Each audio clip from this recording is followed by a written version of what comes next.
Good morning, class. Please all stand up and let's start this day by having a prayer. Miss Alcantara, can you please lead the prayer? Let's bow down our head and feel the presence of the Lord. Amen. Thank you, Miss Alcantara. You may now all be seated. So, good morning again, class. How are you today? Oh, it's good to know. For today, we are going to learn a new lesson. And before that, I'm going to get your attendance first. So, Miss Secretary, who are the absentees for today? Oh, there's none. Very good. Because of that, can you please give yourself a round of applause? 1, 2, 3, go. Okay, very good, everyone. I hope that you continue being present every day. So, before we proceed to our new discussion, is there anyone in the class who can still remember what we tackled yesterday? Yes, Mr. Pajulan. Yes, we talked about the processes and landforms along plate boundaries. What are the things you learned from it? Yes, Mr. Abugadi. Yes, you have learned about the types of boundaries. What are those? Yes, Mr. Micaela. You learned about the types of boundaries, which are the convergent, divergent, and the transform fault boundaries. Very good. How about the others? What have you learned from the discussion yesterday? Yes, Miss Duron? Yes, we talked about the mantle plume. What is the mantle plume? It is what we call to the column of rising magma. Very good. How about Mr. Sai? Yes, we talk about the what we call the transform fault. Where do we usually see it? It is mostly found in the oceans, but there are few that traverse through the continental crust. Ayan, very good, everyone. It seems that you really understood what we discussed yesterday and that you still remember it. So, we are now ready to proceed to our new discussion. But I am not going to just simply introduce to you our discussion for today. I am going to let you guess what will be our topic for today by having a short game. So, are you ready to have a short game? Of course, you are ready. This is always your favorite part of our new discussion. Okay, so I have here a 5 cards, and in this, you have to choose a one card. And that in that card, there are pictures that you have to guess what it is. Okay, so let's start the short game by the first volunteer. Who wants to volunteer? Yes, Mr. Ibanez. What number of card you want? Number 5. Let's see. Okay, can I guess the picture? What it is? Oh, the earth. Let's check. Oh, very good. Yes, Mr. Simon. What number? Number 3. Okay, can you guess the picture? Sun. Let's see if it is the sun. Oh, it's a car. Nice try. Yes, Miss Pachi. Number 1. Okay. Guess the picture. What it is? A pie. Let's check if it's a pie. It's a crust. Okay, nice try. Yes, Mr. Flores. Number 4. Okay, can you guess the picture? Layers. Let's see. Very good. And the last card. Yes, Miss Ezra. Can you guess the picture? It is used to place in your tables, in your dining tables. What it is? Mantle. Let's see if it is a mantle. Okay, very good. So, thank you everyone for the participation. All those words and pictures that you have seen is going to be tackled for today. So, do you have now any idea what will be our topic for today? Yes, Miss Marla? Yes, we are going to tackle about the internal structures or the layers of the earth. Very good. Here is our learning objectives. So after the discussion, you all should be able to first describe the internal structure of the Earth. Second is create a model that shows the internal structures of the Earth. And last is to discuss the characteristics of each layers of the Earth. Since you are in a grade 10 level, maybe some of you or every one of you have a prior knowledge about the internal structures or the layers of the Earth. So, what are those things that you know about the layers or the internal structures of the Earth? Yes, Mr. Simon? Okay. You know about the layers of the Earth, which are the mantle, the core, and the what? The crust. Can you still recall what is the core, mantle, and the crust? No? So anyone can still recall what is core, mantle, and the crust? Oh, you already forgot what it is. So I have here a video that maybe um, can bring back all your ideas and all your information about this layer or the internal structures of the Earth. Okay, so please watch and listen very carefully because I am going to give you a group activity after this. You and I live on the Earth's crust, a thin layer of solid rock that's all around the Earth. Now, what's underneath the Earth's crust is different. It's melted rock, it's molten rock. Now, how do we know that? Because they're volcanoes.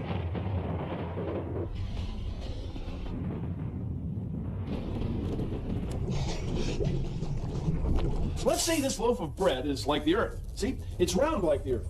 And just like the Earth, it's got a thin, hard crust. But unlike the Earth, we can easily cut through it here in the lab. All we need is this table and this laboratory chainsaw.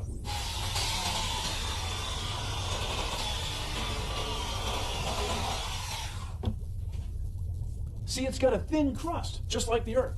Although the crust is thin, it's thick enough to sustain life. All living things, all animals and plants, including you and me, we all live on top of the Earth's crust. So that's good. That is good. Now, how do we know that what's underneath the Earth's crust is different than what's on top? Well, you ever heard of volcanoes? So let's take a look now at the big ball Earth of science.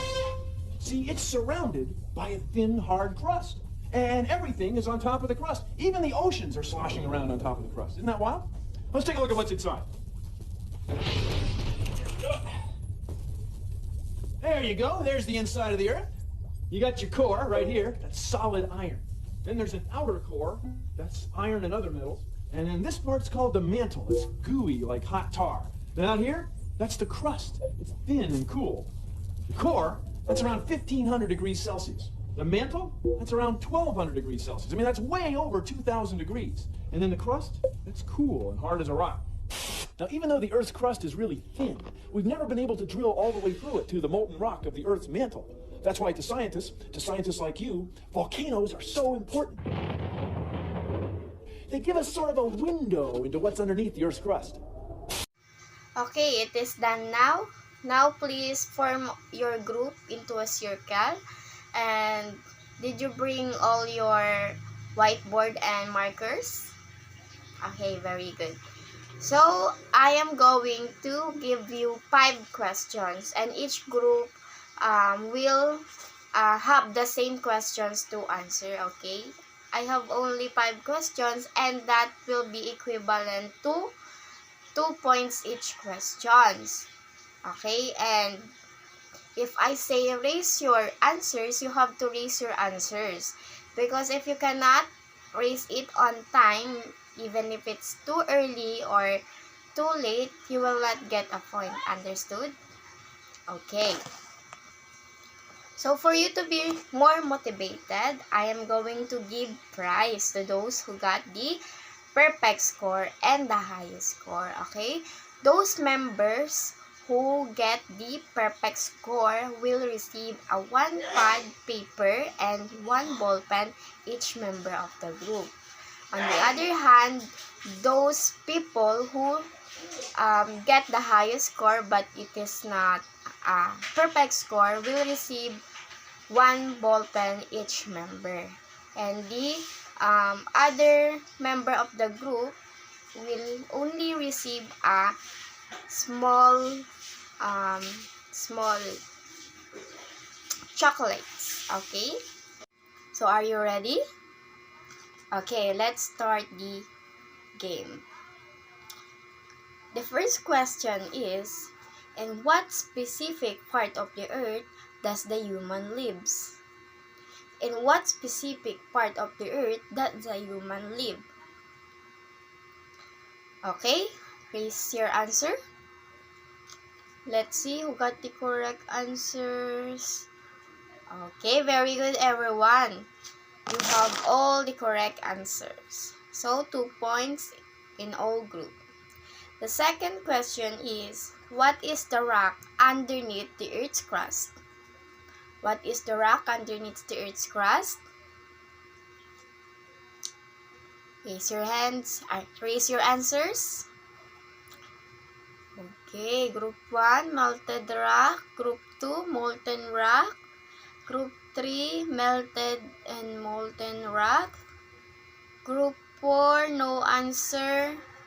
Okay, Group 1 to 3 will have the 2 points.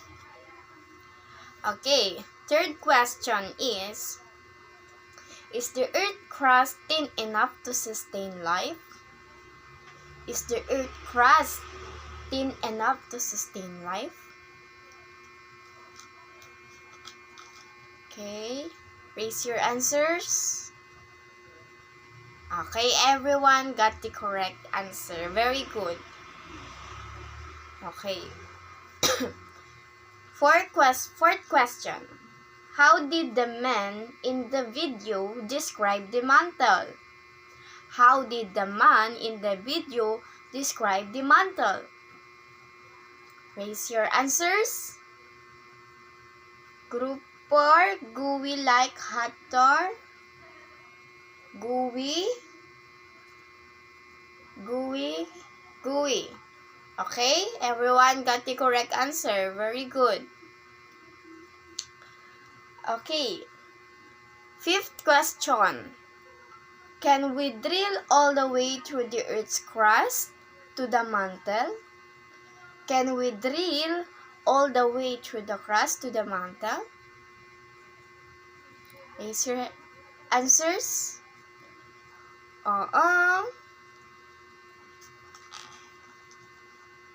Okay, no one got the correct answer. So, class, we even if the Earth's crust is thin, we are not able to drill through the Earth's crust to the mantle. Okay, we are only able to drill the Earth's crust, not to the mantle. Okay, no points for everyone.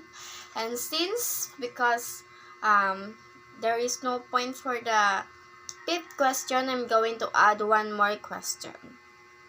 Okay, so number 6. What gives us a sort of the window into what's underneath the Earth's crust? Okay, what gives us a sort of window into what's underneath the Earth's crust? Raise your answers. Volcanoes. Okay, very good.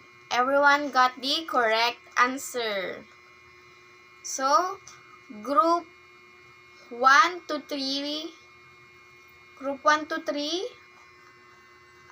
we have the highest score. Okay, very good. So, every one of you will receive a ball pen. So, I will going to give it to you later. Okay? So, let's start our discussion now so we can elaborate all or expand all your knowledge and information about the internal structures or layers of the Earth. So, we all know that we live in the planet Earth, right? And that this Earth is have a different major layers, which are the crust, the mantle, the inner core, and the outer core. Okay, and how can we define all these layers?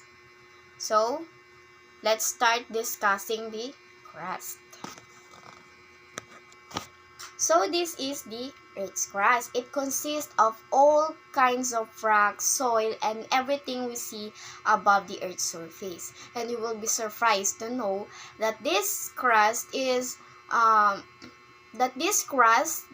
is the land in which we walk is 3 times thicker than the crust in the ocean. Okay? And it extends to about 25 miles. And this crust is the first outermost layer of the Earth. It is cold, thin, brittle outer shell that is made up of rock. Okay? And it is mostly basalt and granite. And this crust can be categorized into 2 parts. And those 2 parts are the oceanic crust and the continental crust. So let me first discuss to you what is the oceanic crust. So oceanic crust is also known as the sima, and it only makes up 0.099% of the Earth's mass. So imagine how just small it is. So because of that, it is the smallest part of the layer of the Earth. And this oceanic crust layer is mostly made of basalt, which is a type of solidified lava. And due to the volcanic activity, the amount of basalt is greatly accumulated, covering the ocean floor and even creating the island Hawaii and Iceland. Okay, so did you understood what is the oceanic crust? Okay, so let us now discuss the continental crust, or what we call the shell. It is what we are standing on, and so obviously we are living in the Earth's crust, specifically in the continental crust. And it is the only layer of the Earth that can sustain life, or we could survive on. And the depth of this continental crust varies in thickness from 0 to 31 miles. And this layer makes up 0.374% of the Earth's mass.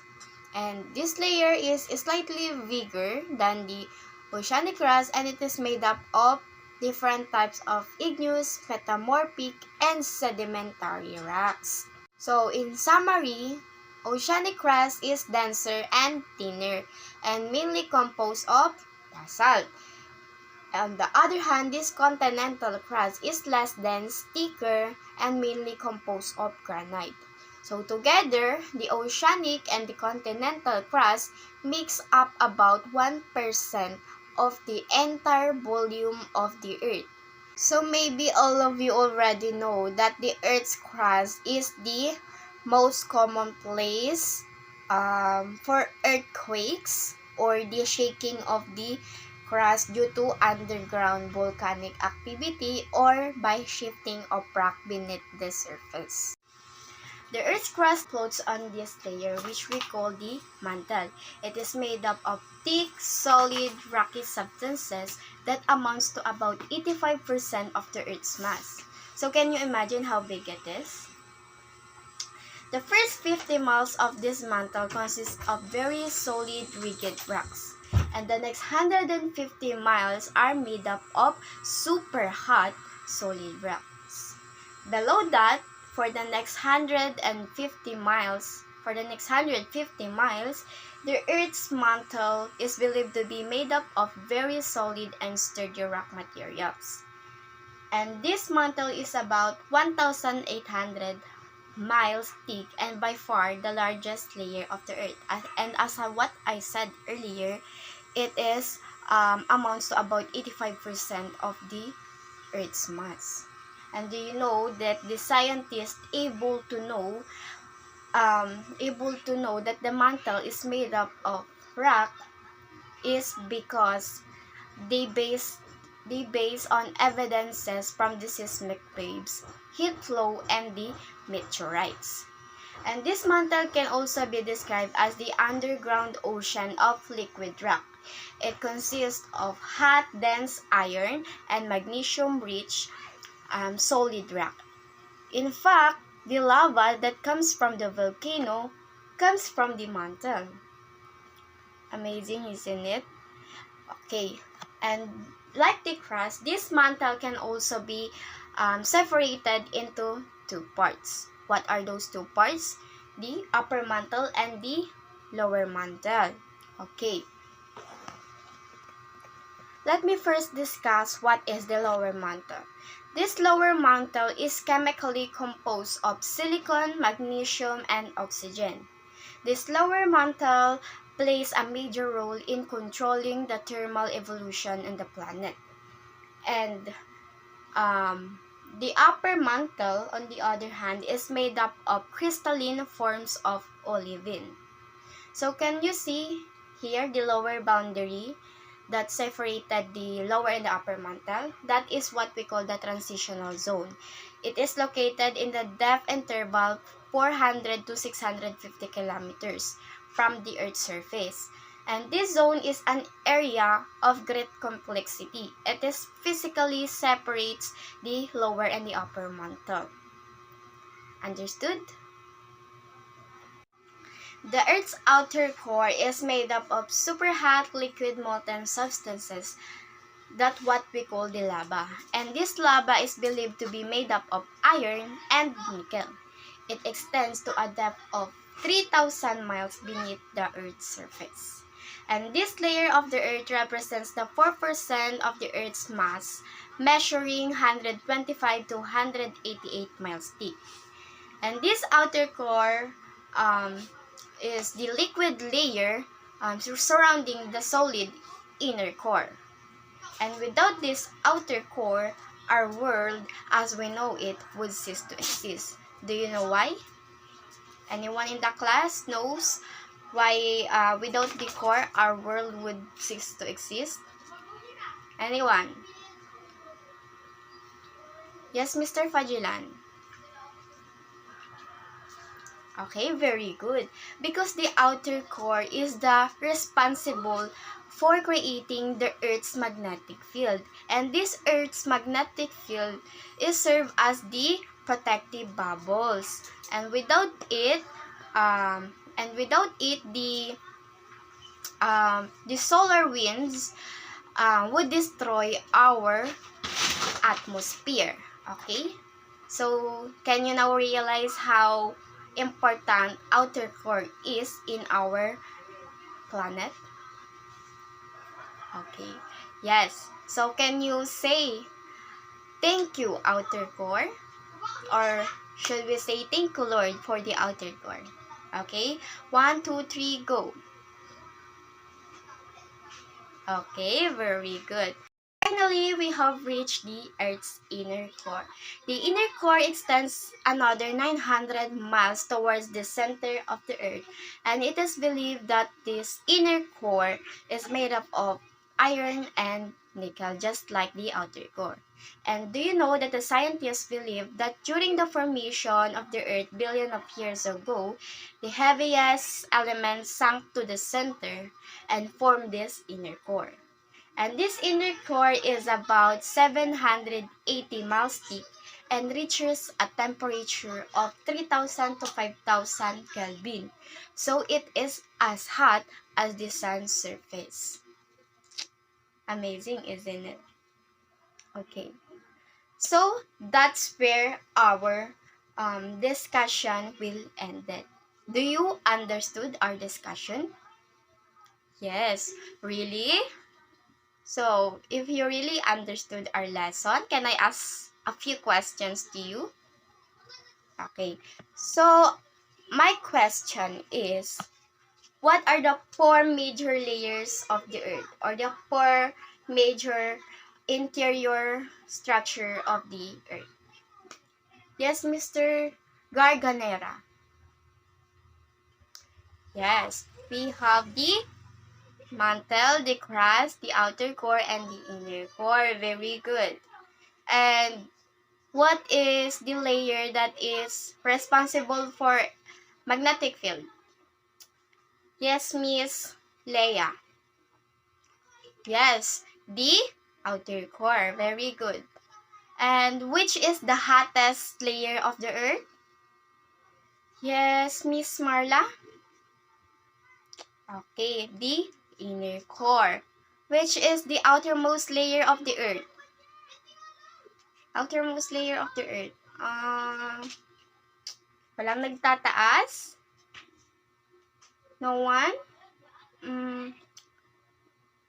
Let's try Miss Kim. Yes, Miss Kim. Okay, correct. The crust. You know naman pala. So now, it seems that you really understood our discussion, but to better assess you or assess your learning, I'm going to give you a short quiz. And this quiz will serve as the evidences that you learned something from our discussion for today, okay?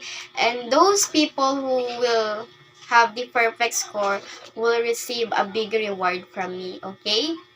But if you cannot perfect the score, but still you are the highest, I am going to give you a simple reward, okay?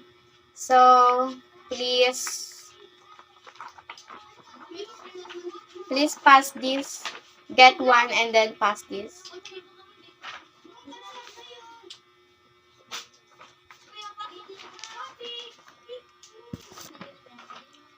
Okay, you have only 10 minutes to finish that short quiz. Okay?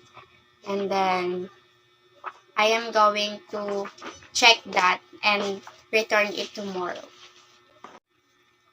Okay, time is up. Pass your paper now.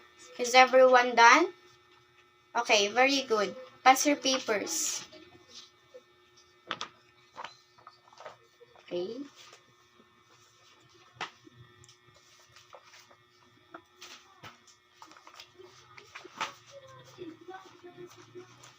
So before I leave you guys, because your teacher is waiting for the next subject, okay? So I am going to give you an activity for tomorrow, okay? So now you have to make the 4 major internal structure of the Earth, okay? Or the 4 major layers of the Earth. So you will just going to use a pentel pen, around styrofoam, and then watercolor. Okay? Understood?